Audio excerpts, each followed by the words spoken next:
नमस्कार, स्वागत है आपका मेरे चैनल ट्रू टेल्स पर। और मेरे साथ आज मौजूद हैं हिंदू युवा वाहिनी के जिला अध्यक्ष आयुष त्यागी जी। इनके बारे में मुझसे ज़्यादा बेहतर वो खुद बता सकते हैं, तो चलिए रुक करते हैं उनकी तरफ और उनसे जानते हैं उनकी पॉलिटिकल जर्नी और उनकी सोशल जर्नी के बारे में। तो हेलो सर, कैसे हैं आप? हम बिल्कुल अच्छे हैं, आप बताइए। हम भी अच्छे हैं सर। सबसे पहले तो आप अपना परिचय हमारे ऑडियंस को देंगे तो ज़्यादा अच्छा रहेगा। आयुष त्यागी काकड़ा, जिला अध्यक्ष हिंदू युवा वाहिनी, जनपद गाजियाबाद। अच्छा, तो सर जैसे मैंने हाल ही में आपके एक वीडियो देखी जिसमें आप गरीब बच्चों की शादियां करवा रहे हैं, उनके घर में जिनके घर में बाप का साया नहीं है उनकी शादियां करवा रहे हैं, तो ये विचार आपके मन में आया कैसे? देखिए, लास्ट टाइम हम लोग हमारे यहाँ पे सुबह के समय जन सुनवाई में हिंदू भवन पर एक बुजुर्ग महिला, लगातार जन सुनवाई में लोग तो आते ही हैं, उसमें एक बुजुर्ग महिला आई। उन्होंने बताया कि मुझे उत्तर प्रदेश सरकार की पूज्य योगी आदित्यनाथ जी महाराज ने एक योजना चलाई हुई है जिसमें गरीब कन्याओं को 51,000 रुपये सामूहिक विवाह के रूप में मिलते हैं। तो वो बुजुर्ग माताजी वही योजना का लाभ लेने के लिए हमारे पास आई थी। तो उसका प्रोसेस हमने उन्हें बताया, तो प्रोसेस जब बताया तो उन्होंने कहा कि भैया मेरे यहाँ पे कोई नहीं है फॉर्म को फिल करने वाला, भरने वाला, कि आप ही करा दो। इतना कहते हुए वो भावुक हो गई। भावुक होने के बाद मैंने उनसे पूछा कि अम्मा जी क्या हुआ, तो उन्होंने बताया कि मेरे पति की मृत्यु 9 साल पहले हो गई थी और मेरी एक बिटिया है, ये मेरे पास कुछ नहीं है, मैं झाड़ू पोछा करके अपने घर का खर्च चलाती हूँ। तब हम लोगों ने कहा कोई बात नहीं, हम लोग, जो आपकी बिटिया है वो हमारी बहन है, उनकी शादी का सारा खर्च, सारी व्यवस्थाएं हम लोग मिलके करेंगे। जिस तरीके से ये शुरुआत हुई, तो फिर ऐसे ही जब इसका प्रचार हुआ कि हम सामूहिक रूप से अपनी लाडली बहनों की शादी कर रहे हैं, तो उसमें लगातार बढ़ोतरी होती गई।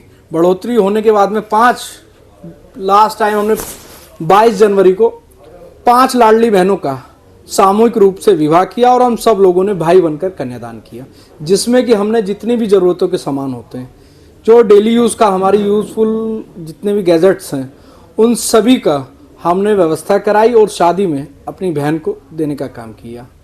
तो इसी तरीके से हर साल हमने उसी समय एक प्रण ले लिया था कि भैया हम हर साल कुछ करें ना करें, एक साल में एक कार्यक्रम ऐसा जरूर करेंगे जिसमें जिन बच्चियों के पिता नहीं हो, घर में कोई कमाने वाला ना हो, उन लाडली बहनों की शादी हम भाई बनकर जरूर करेंगे। तो इसीलिए हम बसंत पंचमी के दिन अपनी 3 बहनें, जिसमें से एक बहन के पिताजी की मृत्यु 7 साल पहले एक्सीडेंट में हो गई थी, उनकी माताजी अंधी हैं, देख नहीं पाती हैं, और उनका 8 साल का भाई है, जो कि 8 साल का भाई ही कहीं पे वेटर की नौकरी करके, कहीं गुब्बारे वाले के पास में काम करके, कहने का मतलब है 150-200 रुपये डेली का काम करके अपने घर का खर्च चलाता है। और जो ये बहन है जिसकी हम शादी करने जा रहे हैं, ये भी घर पर काम कर कर अपने घर का लालन पोषण करती है। तो हमारे पास में आए तो हम लोग शादी करने जा रहे हैं। सारी व्यवस्थाएं पूरा धूमधाम से हो चुकी हैं, अब सिर्फ 2 तारीख का इंतज़ार है। भव्य तरीके, जिस तरीके से अपनी बहन की शादी होती है उसी तरीके से हम तीनों लाडली बहनों की विदाई से लेकर सारी व्यवस्था, सामान से लेकर सारी व्यवस्था की जिम्मेदारी हमारे ऊपर है। सर ये तो अच्छी बात है। और इसके साथ अगर आपने जब हिंदू युवा वाहिनी की शुरुआत की, संगठन की शुरुआत की, तो क्या सोच के करी थी, किस उद्देश्य से करी थी? देखिए, योगी आदित्यनाथ जी महाराज को हम पिछले 10-12 साल से लगातार देखते हैं। कभी भी किसी भी हिंदू समाज में किसी पे कोई दिक्कत आई तो योगी जी ने, चाहे वो विपक्ष की समाजवादी की सरकार रही हो, चाहे वो बसपा की सरकार रही हो, चाहे वो कांग्रेस की सरकार रही हो, पूरे प्रदेश के अंदर हिंदू पर अत्याचार होते थे तो कोई बोलने वाला नहीं था। तब उस समय सिर्फ मात्र एक यही नेता थे जो हिंदुओं की आवाज़, हिंदुत्व की आवाज़ मजबूती के साथ उठाते थे और लोगों की, हिंदू समाज की समस्याओं का समाधान कराते थे। तो इसीलिए जब से हम योगी जी को देखते थे, योगी जी के संगठन से जुड़े, हिंदू युवा वाहिनी से जुड़ने के बाद में आज से 5 साल पहले मुझे जिलाध्यक्ष की जिम्मेदारी मिली। जिम्मेदारी मिलने के बाद में हम लोग, चाहे कोरोना में हो, कोरोना में हमने जितने भी सब मंदिर थे, कोविड काल में जितने भी सारे मंदिर थे, हमने वो सैनिटाइज कराए। चाहे हमने योगी सेवा रसोई का हो, हमने 1.5 महीने योगी सेवा रसोई चलाई, जिसमें कि हम सुबह से लेकर शाम तक लोगों को, 7,000 लोगों को निःशुल्क भोजन वितरण करते थे। सेकेंड वेव आई कोरोना की, तो उसमें हमने निरंतर लोगों को सिलेंडर वितरण, ऑक्सीजन सिलेंडर, जिस समय ऑक्सीजन की महामारी प्रदेश में चल रही थी, उस समय हम लोगों ने जैसे तैसे व्यवस्था करके लगातार लोगों को निःशुल्क सिलेंडर वितरण किए। उसके बाद में जितने भी आपके नगर पालिका के कर्मचारी हों, सफाई कर्मी हों, क्योंकि वही लोग जिस समय घर से कोई नहीं निकल रहा था, नगर पालिका के कर्मचारी ही, चाहे वो सैनिटाइज का काम हो, चाहे वो साफ़ सफाई का हो, निरंतर अपनी जान पे खेल के लगे हुए थे हम सब लोगों के लिए। तो हमारी नैतिक जिम्मेदारी बनती थी कि अगर कोविड काल में किसी को सम्मान किया जाए तो हमने नगर पालिका के, चाहे नगर पालिका के कर्मचारी हों, चाहे नगर निगम के कर्मचारी हों, उन सभी को सम्मानित करने का काम हम सब लोगों ने, हिंदू युवा वाहिनी ने किया। जैसे हम योगी जी की बात कर रहे हैं, मैं आपके रूम में देख रही हूँ बहुत सारी योगी जी की तस्वीरें लगी हुई हैं, तो कैसा रिश्ता, कैसा बॉन्ड आप शेयर करते हैं उनके साथ? जब महाराज जी के संगठन से हम लोग जुड़ गए हिंदू युवा वाहिनी से, तो महाराज जी भी वही स्नेह हम लोग उस करते हैं कि जब हम उनके संगठन कार्यकर्ता हैं तो हमारी लगातार वो कार्यक्रम देखते रहते हैं और उनका स्नेह अद्भुत है। कार्यकर्ताओं का सम्मान निरंतर वो करते हैं, इसमें कोई बात नहीं है। जैसे सर अभी दिल्ली के इलेक्शंस चल रहे हैं, रिजल्ट भी बहुत जल्दी आने वाला है, तो आप क्या कहेंगे कि आपकी बार आम आदमी पार्टी को बीजेपी पिछाड़ पाएगी? देखिए, अभी कुछ माह पूर्व हरियाणा का रिजल्ट हम सबके सामने है। हरियाणा में लोग कहते थे कि कांग्रेस की सरकार बन रही है, कांग्रेस आ रही है, परंतु जब योगी जी की सभा हरियाणा में शुरू हुई तो योगी जी ने हिंदू समाज से आह्वान किया कि बटेंगे तो कटेंगे, एक रहेंगे तो नेक रहेंगे। इसी को पूरे हिंदू समाज ने अपनाते हुए एकजुट होकर भारतीय जनता पार्टी को वोट देकर भारतीय जनता पार्टी की सरकार बनाने का काम किया। उसी तरीके से लगातार अब दिल्ली में भी पूज्य योगी जी की सभा लगातार चल रही हैं। मैं पूरी गारंटी के साथ कह रहा हूं, दिल्ली में भी भारतीय जनता पार्टी की सरकार आने जा रही है। ओके, तो सर जैसे अभी महाकुंभ का दौर चल रहा है, तो बहुत सारे श्रद्धालु वहां पे गए हैं। अभी बीते दिन वहां पर भगदड़ मच गई और बहुत सारे लोग मृत भी पाए गए। इस पर आप क्या कहेंगे? देखिए, जब विपक्ष की सरकारें थीं, चाहे वो समाजवादी पार्टी की हो, चाहे वो बसपा की हो, उसमें कुंभ होता था तो मात्र कितने लोग आते थे? 3 करोड़, 4 करोड़, 5 करोड़ लोग श्रद्धालु पहुंच पाते थे। आज पूज्य योगी जी की सरकार में 10 करोड़ श्रद्धालु एक दिन में दर्शन कर, एक दिन में कुंभ पहुंच रहे हैं, स्नान कर रहे हैं। एक दिन में 10 करोड़ श्रद्धालु स्नान कर रहे हैं। ये देखिए, कहां पूरे कुंभ में मात्र विपक्ष की सरकारों में 4 से 5 करोड़ श्रद्धालु जा पाते हैं। आज योगी जी की सरकार में एक दिन में 10-10 करोड़ श्रद्धालु पहुंच रहे हैं और कोई समस्या नहीं हो रही है। देखिए, जब इतना बड़ा आयोजन होता है, जब इतनी संख्या में श्रद्धालु एक जगह एकजुट होते हैं, तो ये छोटी छोटी चीज़ें चलती रहती हैं, कोई इतनी बड़ी बात नहीं है यार। जो चीज़ें नेगेटिव चल रही हैं कि भगदड़ हो गई है, उसी के बाद भी आज श्रद्धालु कुंभ में निरंतर आ रहे हैं और जा रहे हैं और डुबकी स्नान कर रहे हैं गंगा मैया में, संगम में। हाँ सर, जैसे हिंदू युवा वाहिनी का जब आपने शुरुआत की थी, तो आपने कैसे, आपको लगा था कि इतने लोग आपके साथ जुड़ेंगे?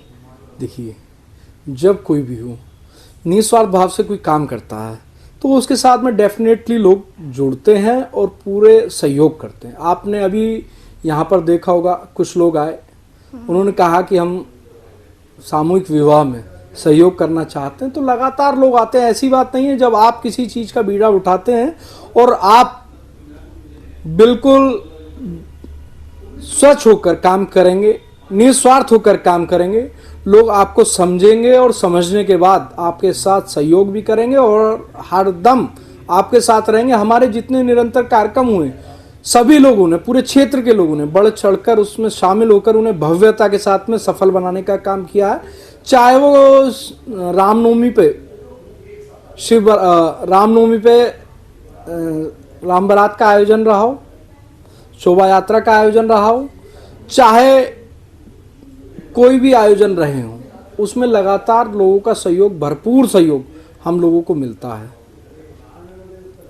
जैसे अगर कोई आपकी संगठन को ज्वाइन करना चाहता हो, कोई युवा चाहता हो कि आपके साथ जुड़े, तो वो कैसे जुड़ सकता है? ठीक है, युवाओं के देखिए, एक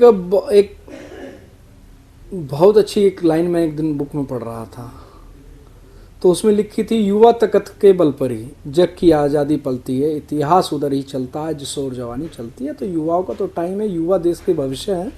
तो संगठन में स्वागत है। हिंदू युवा वाहिनी जो हिंदू समाज का काम कर रही है, चाहे वो किसी भी समस्या का हो उसका समाधान करने का काम कर रही है, तो उसमें युवाओं की बहुत बड़ी आवश्यकता भी है और युवाओं के बल पर ही ये सब आयोजन होते हैं और सफल आयोजन होते हैं। तो वो सब युवाओं की देन है। तो युवाओं के लिए आप कोई मैसेज देना चाहते हो? हाँ, बिल्कुल देना चाहते हैं। युवाओं से मेरा अनुरोध है, देखिए हमें हमेशा सच्चाई के रास्ते पर चलना चाहिए। सच्चाई का रास्ता लंबा है, कठिन है, परेशानियां आएंगी, रुकावटें आएंगी, परंतु आपको आगे बढ़ते चलना, आगे बढ़ते चलना, आगे बढ़ते चलना। यही इसी मूल मंत्र के साथ में इंसान हमेशा जब चलेगा तो सफल रहेगा। डेफिनेटली मैं कह रहा हूँ। और जैसे योगी जी के साथ हमने अभी आपकी बहुत सारी फोटोज देखी हैं, तो कोई यादगार लम्हा जो आप हमारे साथ शेयर करना चाहें? देखिए, कार्यकर्ता के साथ में देखिए, योगी जी एक पूज्य संत भी हैं, गोरक्ष पीठ के पीठाधीश्वर भी हैं और हमारे संरक्षक हैं और हमारे आइडल हैं। तो हम लोग तो जब एक बार उनका देखना ही हमारी तरफ, तो हम लोगों के लिए तो अद्भुत पल हो ही जाता है। वो एक नई ऊर्जा काम करने की, एक सकारात्मक काम करने की नई ऊर्जा, समाज को संगठित करने की नई ऊर्जा का संचार होता है। जैसे अब ये सामूहिक विवाह चल रहा है, तो इसमें अगर कोई योगदान अपना देना चाहता हो तो क्या वो दे सकता है? सामूहिक विवाह का मतलब है सामूहिक रूप से ही। हम वैसे किसी से मांगते नहीं, परंतु कोई लाडली बहनों के लिए कुछ अपनी तरफ से कोई सामान देना चाहे, पैसे हम किसी से लेंगे नहीं। कोई सामान देना चाहता है तो हम मना भी नहीं करेंगे, क्योंकि वो सभी की बहनें हैं। और मैं तो कहता हूँ कि सबसे बड़ा कर्म अगर कोई पुण्य है तो कन्यादान है, इससे बड़ा कोई नहीं है। और हम लोग बड़े भाग्यशाली लोग हैं कि हमें ये मौका मिल रहा है। और मैं तो ईश्वर से प्रार्थना करता हूँ कि हमें ईश्वर इसे लायक बनाए रखे और निरंतर हम लोग जो इस तरीके के कार्य करते रहें, क्योंकि हमारे अंदर एक कमी है। जब कोई हमारे पास कोई व्यक्ति आता है और वो हिंदू समाज का है, हिंदू समाज का कोई व्यक्ति आए और अपनी समस्या हमारे सामने रखे, तो हमारे अंदर की एक अंतरात्मा कहती है, चलो आयुष तुम्हें काम करना है। और वही मन में ठान कर हम काम करते हैं तो सफल हो ही जाता है। और लोगों की समस्या का समाधान करना ही मेरा पहला कर्तव्य है। तो अगर आपसे कोई कांटेक्ट करना चाहता हो इस योगदान के लिए, तो वो आपसे कैसे कांटेक्ट कर सकता है? कांटेक्ट करने की, क्षेत्र में जो भी लोग हैं वो सब लोग हम लोगों को जानते हैं और इस क्षेत्र की वो बहन है, उनका घर भी सब लोगों को पता है। जिन लाडली बहनों की शादी हो रही है तो सब उनके घर भी जाकर संपर्क कर सकते हैं। तो हाँ, नहीं तो हम लोग तो यहाँ बैठे ही हुए हैं, तो सब लोगों के पास हमारा संपर्क है, सब लोग जानते हैं। तो सभी का स्वागत भी है। सब लोग हमारी तरफ से सब लोगों को पूरे क्षेत्र में निमंत्रण भी दिए जा रहे हैं, जिसमें सभी लोग बढ़ चढ़कर हिस्से शामिल भी होंगे। तो सोशल मीडिया अकाउंट से वो आपको फॉलो जान सकते हैं इस चीज़ के बारे में? कोई आपका सोशल मीडिया अकाउंट? नहीं, बिल्कुल हमारी सोशल मीडिया पे आप जुड़ सकते हैं आयुष त्यागी काकड़ा के नाम से, चाहे फेसबुक हो, इंस्टाग्राम हो, ट्विटर हो, किसी भी माध्यम से आप जुड़ सकते हैं और लगातार आपको जानकारी मिलती रहेगी। Thank you so much sir, अपना टाइम देने के लिए, कीमती समय देने के लिए। आज के लिए सिर्फ इतना ही, मिलेंगे अगली वीडियो में। तब तक के लिए चैनल को सब्सक्राइब और वीडियो को लाइक जरूर कीजिएगा।